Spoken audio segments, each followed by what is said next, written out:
Oh là là, c'est magnifique. Il y a plein de particules de lumière qui dansent avec les mains qui sont entre les doigts, c'est comme si on jouait avec des étoiles. Aujourd'hui, dans Sans réserve, je vous propose une plongée dans le monde de la scénographie immersive avec des expositions où se mêlent partage des savoirs et émotions.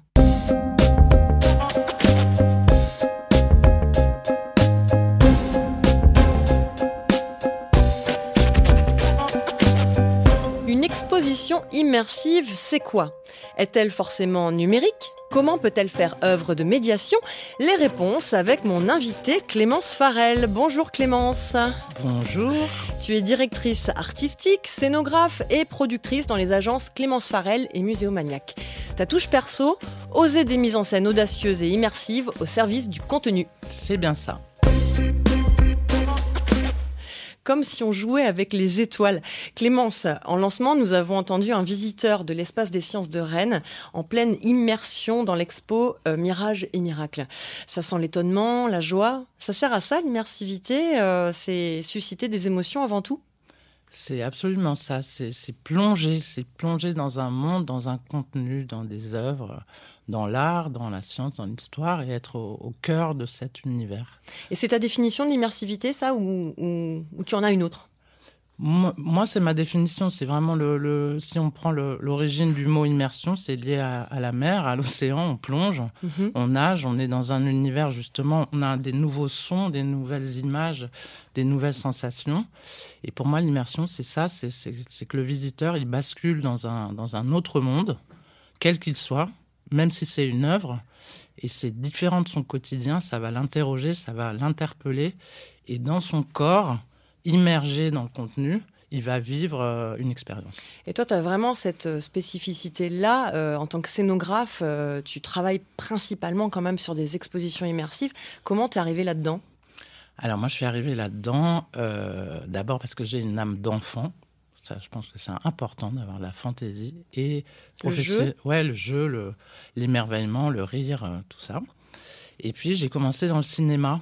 Donc, j'ai appris les techniques des effets spéciaux, des décors, des maquettes, et puis le langage du film.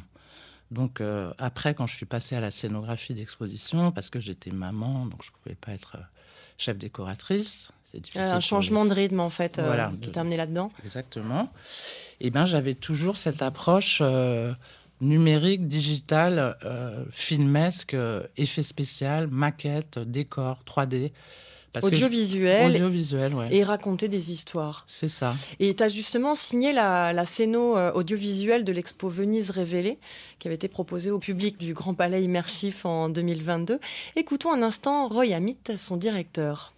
Le public, devant ce type des écrans, il est à la fois spectateur, parce que c'est éblouissant, mais aussi acteur, et choisit lui-même ce qu'il a envie de découvrir. Hein. On pourrait zoomer, je dirais presque à l'infini, et de découvrir une multitude de détails complètement invisibles à l'œil nu, mais aussi on découvre vraiment les traces des pinceaux des Tintoret. Le visiteur acteur, ici dans cet extrait, il est acteur grâce à un écran tactile, donc un type d'outil numérique.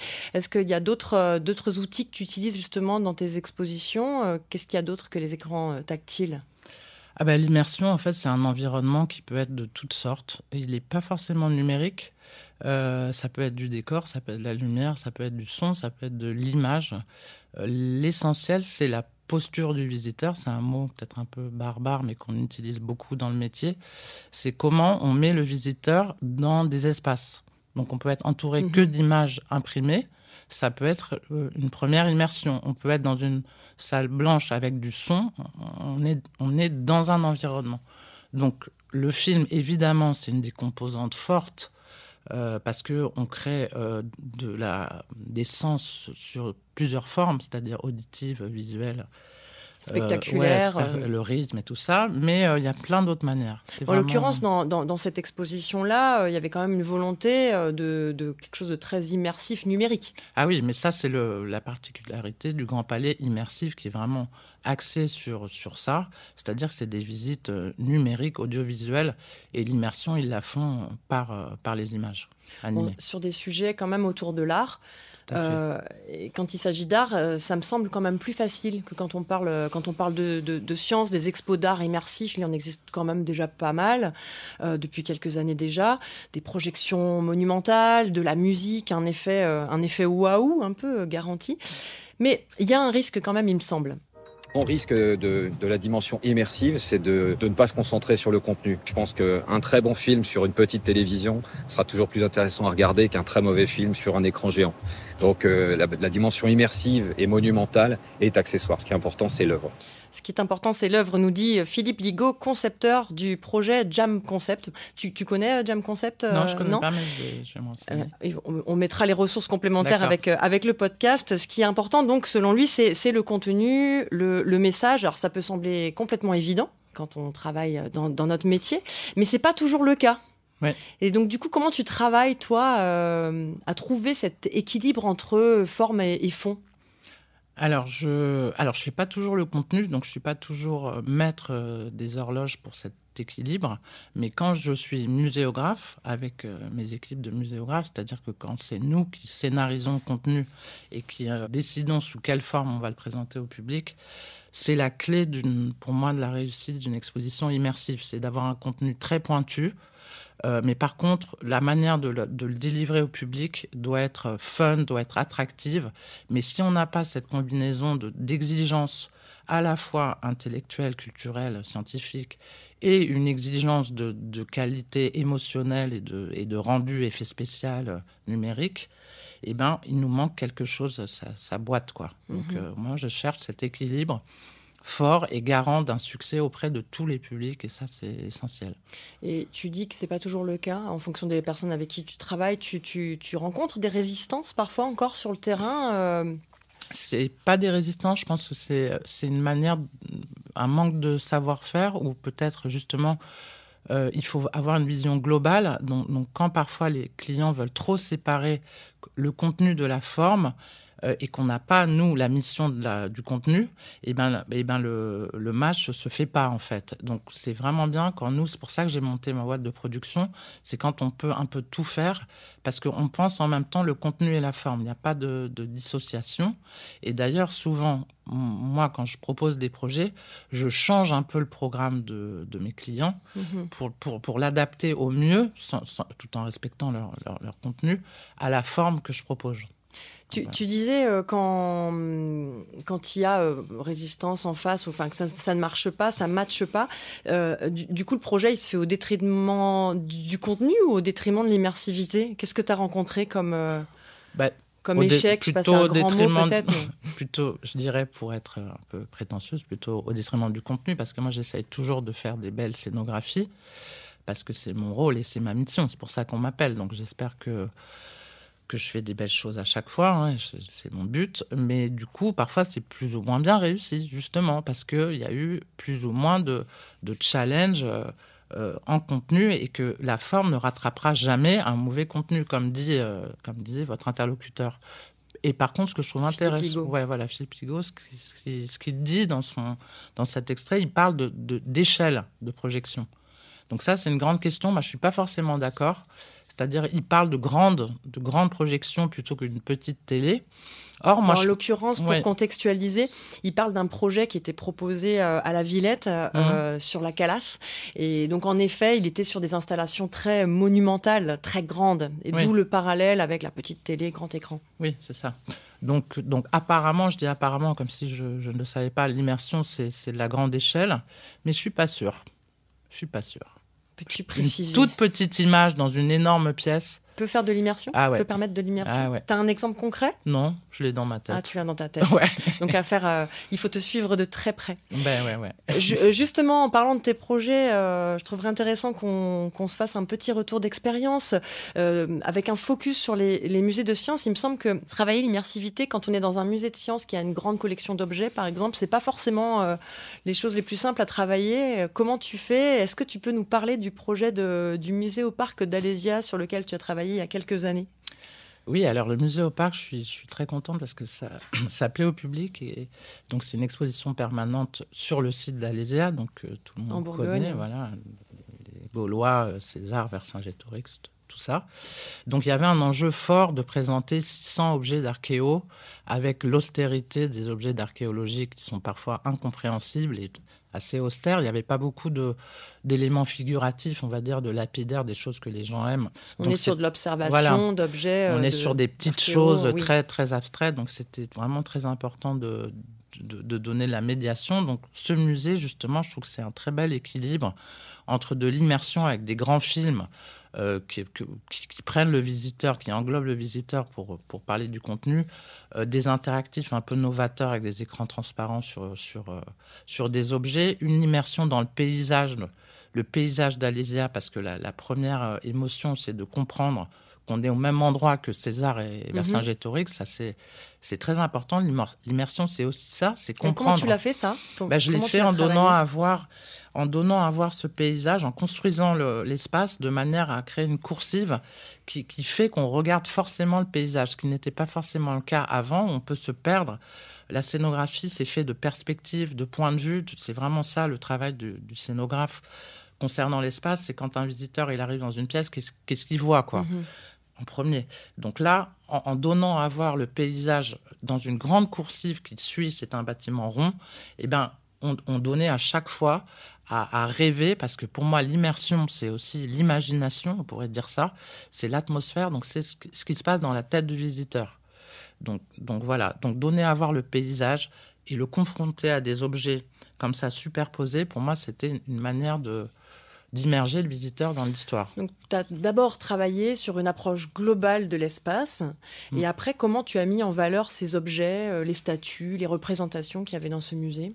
J'ai fait plein de dispositifs, justement, dans ce truc un peu Disneyland. Moi, j'ose le dire. Hein, j'ai pas peur de mélanger du... Oui, les détracteurs de l'immersivité parlent souvent de Disneylandisation de la culture. Ouais, mais il faut, en gardant la culture. C'est-à-dire qu'il faut attirer les gens qui sont mal à l'aise avec les musées mais qui adorent Disneyland, il faut les amener, il faut arrêter d'être snob, il faut vraiment que socialement on amène les gens et l'immersion c'est la possibilité de ramener des publics qui ne vont pas au musée. L'immersivité participe à t'écouter, à la démarche sociale oui, parce des musées. On a vu que les nouvelles études montrent que c'est toujours pareil, c'est toujours les catégories oui, bien sûr, CSP+, qui vont au musée.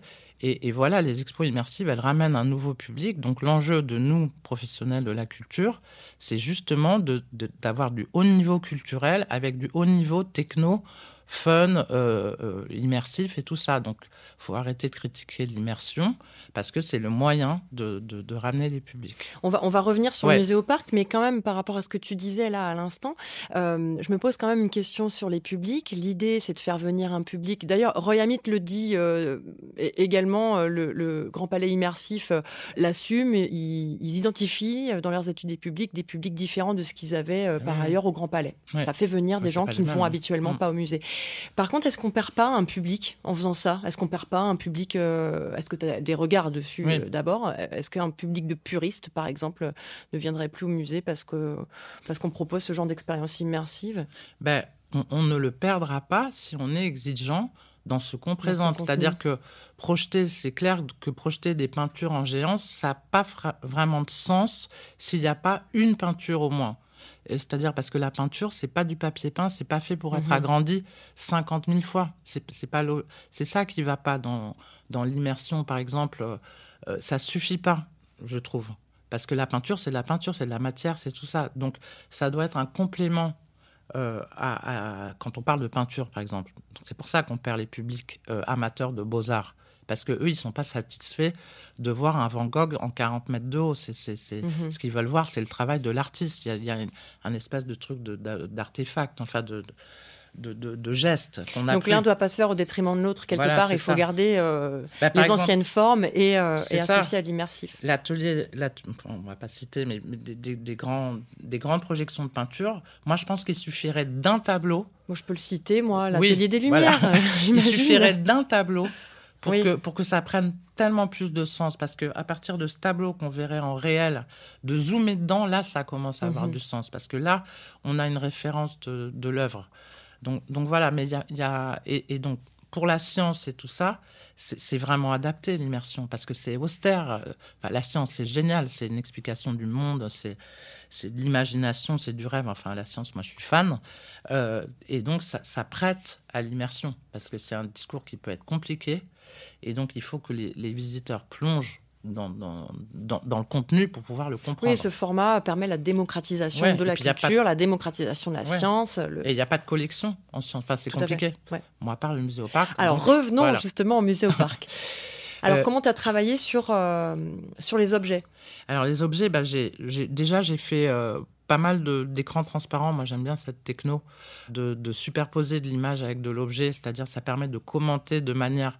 pas avec le petit cartel à côté comme d'habitude. L'écran transparent est devant l'objet. Devant l'objet, et donc j'ai filmé une archéologue qui monte l'objet, j'ai fait grossir l'objet, c'est-à-dire qu'on a un rapport direct entre l'objet et le langage numérique. Donc ça, c'est ce dont je parlais avant pour la peinture, de superposer ces éléments.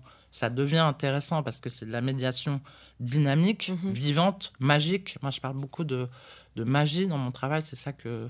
C'est ça l'âme d'enfant, parce que la magie, l'expert normal sup, machin, il n'y échappe pas, il va réagir. Quelque chose de magique, c'est pas parce qu'il a fait 15 ans d'études qu'il ne va pas y être sensible. Donc la magie, c'est quelque chose qui réunit les publics.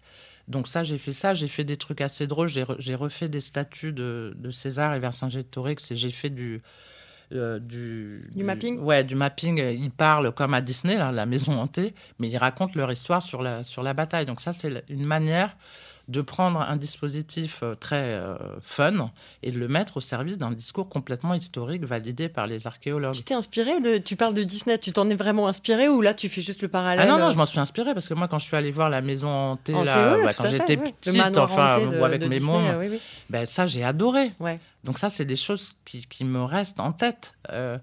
Et d'ailleurs, moi, je dis qu'une exposition ou voilà, une expérience, c'est transformateur. On s'en souvient toute sa vie. Une bonne exposition, on s'en souvient. Elle marque. Donc, elle marche. Ouais, c'est important. Enfin, moi, je vise ça. Je vise quand même que quand on sort d'une expo, on a vécu un truc peu ordinaire. Et donc, Vercingétorix et César nous parlent. C'est ça, c'est juste... Il y a du son aussi. Alors, t'es pas uniquement ils nous sur... parlent, c'est des statues, ils se mettent à bouger. Il y a un détecteur. Enfin, c'est vachement chouette.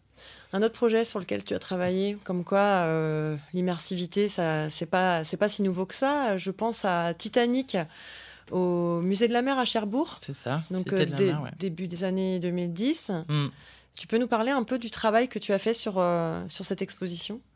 Alors, sur cette exposition, j'ai proposé un scénario global de l'exposition, très compliqué, où on s'est complètement éclaté avec toute mon équipe. C'est-à-dire, le Titanic est passé à Cherbourg, a fait l'avant-dernière escale, et donc 4 jours après, il y a eu le naufrage. Et donc, j'ai condensé ce temps historique de l'escale à Cherbourg au naufrage en un temps de l'exposition de 30 minutes, où j'ai synchronisé tous les dispositifs. J'ai créé plein de films à partir de témoignages, l'équipage, tout le monde nous parle, et tout le monde est dans ce temps historique, c'est-à-dire que le 12 avril 1912, on est à 10 minutes dans l'exposition et il se passe ça. Et tout ça, c'est renseigné par des textes et tous les éléments historiques dont on avait à disposition. Et ça crée vraiment, ça met le public, il rentre dans le paquebot, quoi, et il vit la traversée. Et ce qui était très magique, c'est que j'ai fait un grand film qu'on appelle le film Horizon, qu'on a appelé comme ça, qui est le proue du bateau, où il y a juste l'horizon, et des citations et des chiffres et tout ça. Et moi, je disais à mon client, parce que l'espace n'était pas très grand, je leur disais, mais les gens ne vont pas rester, c'est juste la mer, c'est très beau et tout ça. Et en fait, les gens, ils restent pendant 30 minutes. Ils regardent l'horizon, ils regardent les textes. Et donc ça, c'est magnifique, quoi. Donc là, tu as travaillé l'immersivité à la fois encore avec la scénographie d'espace. Ouais. On est dans un bateau, il y a la coursive. Tu as fait une coursive.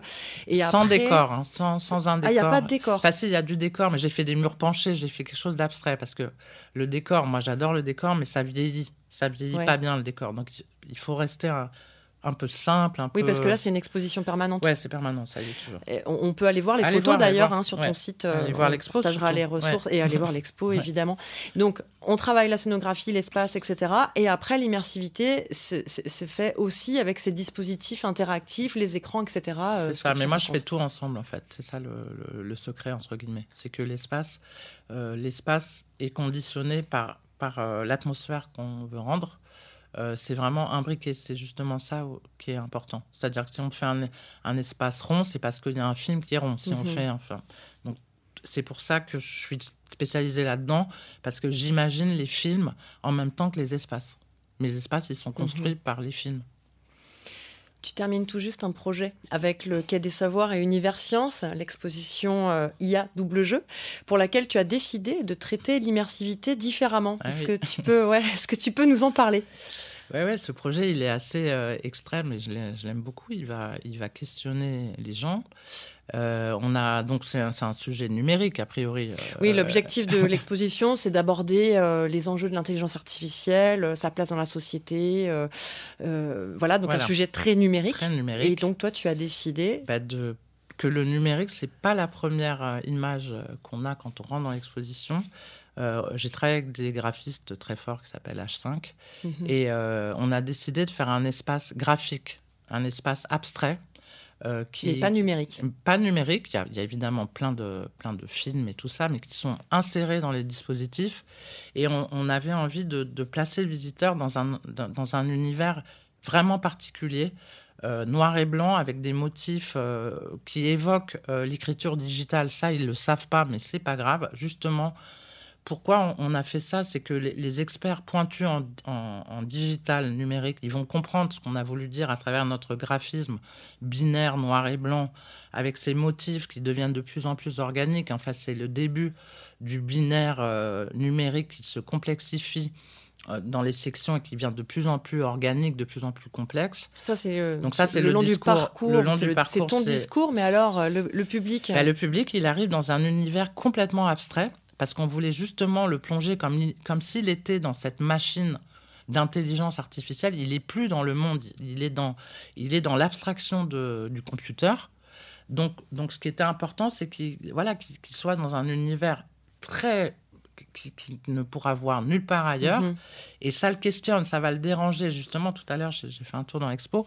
Et il y a une prof qui m'a dit, oui, ça dérange. Et moi, je trouve ça intéressant parce que ça nous dérange, l'intelligence artificielle. Ça nous fascine, mais ça nous dérange. Donc, ce qu'elle m'a dit, ça m'a plu. Parce que c'est beau en même temps. Enfin, moi, je trouve ça très beau. Donc, aussi, l'esthétique, c'est la beauté des espaces. C'est quelque chose de démocratique. C'est-à-dire la beauté, tout le monde aime. Alors, les gens n'aimeront peut-être pas, mais en tout cas, ça, c'est quelque chose qui réunit le public. Donc voilà, on a fait une expo graphique. On a mis en 3 dimensions des motifs. Et là-dedans, il y a des films, mais il y a quand même des dispositifs immersifs, notamment la boîte noire. On a proposé cette boîte noire avec des films, avec des miroirs. En fait, Tu peux expliquer le principe de la boîte noire ? La boîte noire, c'est pour expliquer que l'intelligence artificielle, il y a toute une zone qu'on ne maîtrise pas. Donc, au fur et à mesure des échanges avec les équipes du Quai des Savoirs, on est arrivé à cette forme. C'était assez beau en co-création, en fait. C'est comment on peut exprimer ça. Tout d'un coup, on s'est dit, on va faire une boîte noire. Et du coup, à l'intérieur de cette boîte noire, j'ai mis des films avec des miroirs, donc ça fait des reflets. C'est comme un espèce de cœur intelligent dans une boîte noire que j'ai posé sur un socle en miroir, donc il flotte dans l'espace. Et je suis très contente de cette petite scénographie qui, pour moi, est totalement immersive. Donc c'est une boîte noire qui permet à la fois de comprendre et d'avoir des contenus sur la complexité de la boîte noire de l'IA et en même temps qui permet aux visiteurs de vivre une expérience pas forcément explicable, c'est ça ? Exactement. Et ça, on aurait pu mettre 4 écrans et faire les films. Et puis, la scénographie permet d'ajouter une autre dimension en le mettant en scène. Parce que moi, j'essaie d'éviter les écrans, les télés. Hein. Moi, j'en peux plus des télés. Il y en a quand même. Il y en a quand même, mais elles sont là pour renseigner. C'est des interviews. Donc ça... Et là, dans la boîte noire, justement, on est dans des écrans ronds, on est dans des éléments comme ça. Le film de la voiture, il est sur le pare-brise. On essaie quand même d'aller un peu... On a un film qui permet les d'aborder les voitures voitures autonomes. Ouais. Il y a Double Jeu, donc une exposition à voir à Toulouse au Quai des Savoirs de février à novembre 2024 et dès le printemps 2025 à la Cité des Sciences et de l'Industrie. Clémence, j'ai une dernière question pour toi. Selon toi, c'est quoi la scénographie immersive de demain ? Comment tu vois les choses ? Moi, je vois le corps du visiteur qui commande beaucoup de choses, qui, avec ses gestes, fera... Avec des capteurs, des avec Kinect, des choses comme ça ? Qui fait apparaître beaucoup de choses. Je vois beaucoup de médiation. Moi, j'aimerais mieux...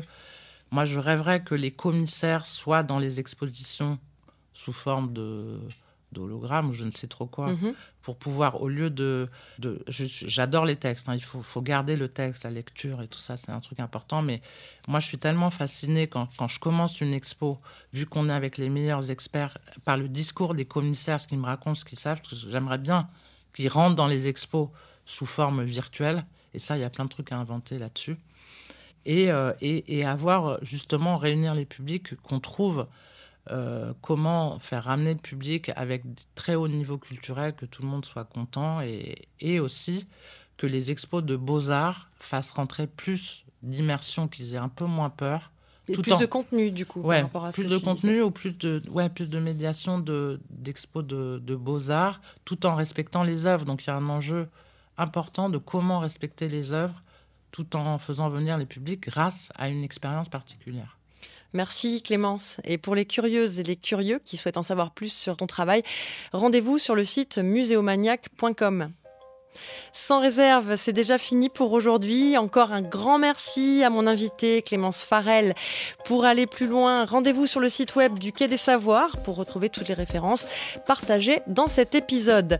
N'hésitez pas à nous suivre et à en parler autour de vous. Faites du bruit sans réserve, une émission réalisée par Arnaud Maisonneuve, à la prise de son Laurent Codoul, une production Quai des Savoirs.